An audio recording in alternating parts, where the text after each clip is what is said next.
Adama Obikili, and I'm a senior consultant at PCL. Hello everyone, my name is Obina Udara, Head of Delivery and Operations PCL, and you're welcome to Insights by PCL. Today we're going to be discussing elements of business transformation. This topic is particularly important in today's environment, especially with the emergence of COVID. COVID has caused a number of businesses to alter their operations.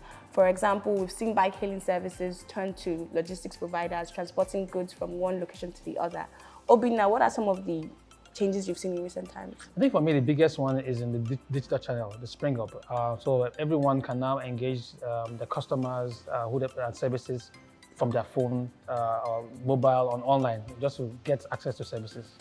That's essentially what business transformation is all about. So we can see that business transformation is a change or any shift in the way businesses do things or the way they operate, or a change or realignment in the business strategy. Exactly.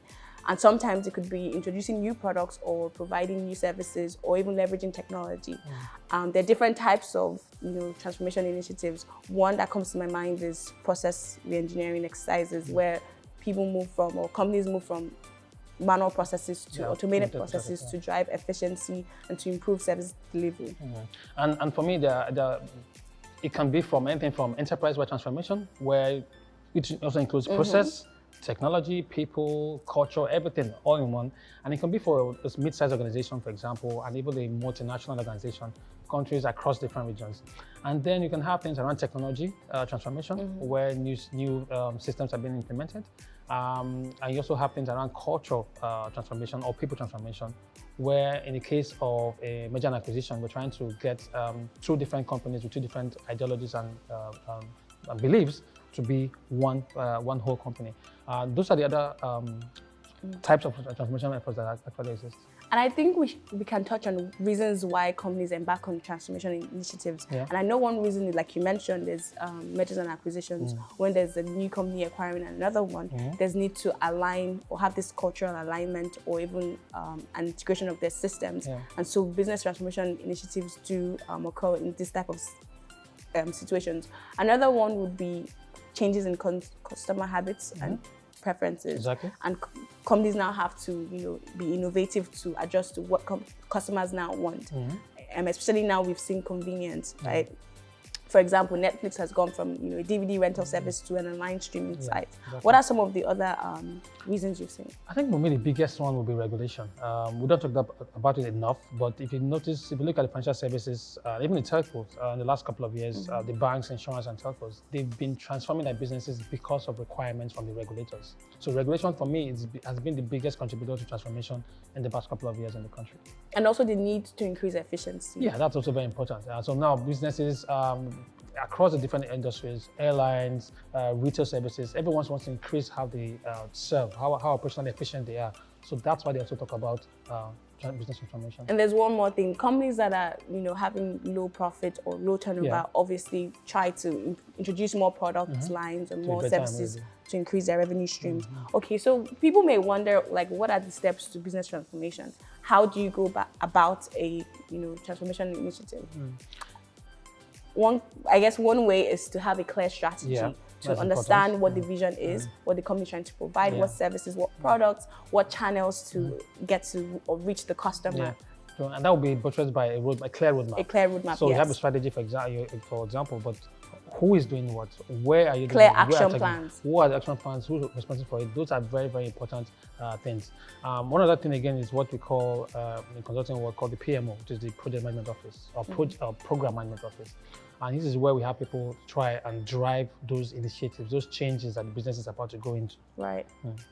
And so these people in that office, they drive the strategy. They make sure that the strategy is executed, and they track the progress of the strategy. And it also helps them because in most cases, where if you don't have this PMO, for example, where you have people who do their day-to-day jobs trying to at the same time drive transformation, it usually affects one affects the other.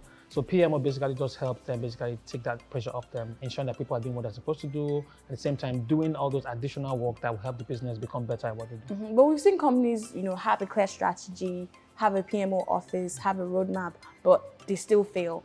And sometimes the failure could be as a result of poor communication, within the organization, and so maybe the people on the bottom floor don't really understand that strategy or what's happening. Yeah, so that's why engagement is very important. Stakeholder engagement is very important. I'm not just talking about it. I'm saying do people who understand what this means to them? Do people understand how much impact this will have on their day-to-day job? Do people understand what value they'll be giving going forward if this change happens? So I think that's what the engagement is. That there's not enough stakeholder engagement happening, and this from the board to the executive to the management to the mid-level management, the supervisors, the shop floor.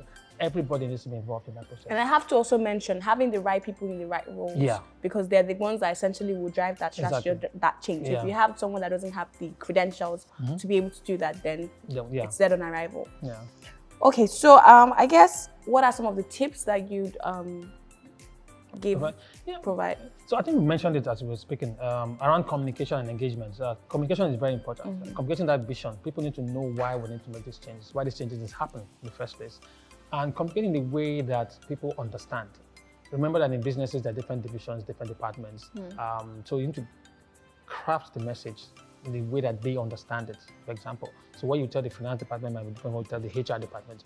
But it's all leading to that overall change, and everybody now needs to understand it in their own terms, and it also helps that. Exactly. Then one other key thing I also want to bring up is celebrating the wins, for example. So the efforts take from a year to 3 years, for example. You don't have to wait at the end of 3 years to not say, oh, we've done very well. You can just say, maybe after the first month, what are the quick wins? What are the successes? What have we done and well? And rewarding the employees for their efforts. Bring that up, let everybody knowing that that is very, very important. Yeah. And one more thing I have to mention is appointing change champions. Oh yeah, that works very well. And appointing them, also be mindful of the fact that they can lose their drive. Exactly. So in that sense, make sure you try and if there's any word like that, redrive them, for example, or make sure to get new people that make people carry that role going forward. More motivated. Yeah. Right. So we've seen a number of changes in the Nigerian space. For example, we've seen the Nigerian capital markets ecosystem. Companies are now leveraging technology, and people are able to trade online using their laptops, their tablets, or their phones. We've also seen a number of changes in different. I think technology has played the most part. Yes. And you mentioned that. So now people can actually now trade, like you mentioned. People can now invest. People can now borrow money. People can now pay money. People can now do a lot of things that happening now has been driven by technology. So technology has played a key part of why businesses are transforming, and that's what. And you can also see that in the oil and gas industry also, where businesses are now moving from focus on fossil fuel to renewable energy. And this also changes how their business operating model actually works.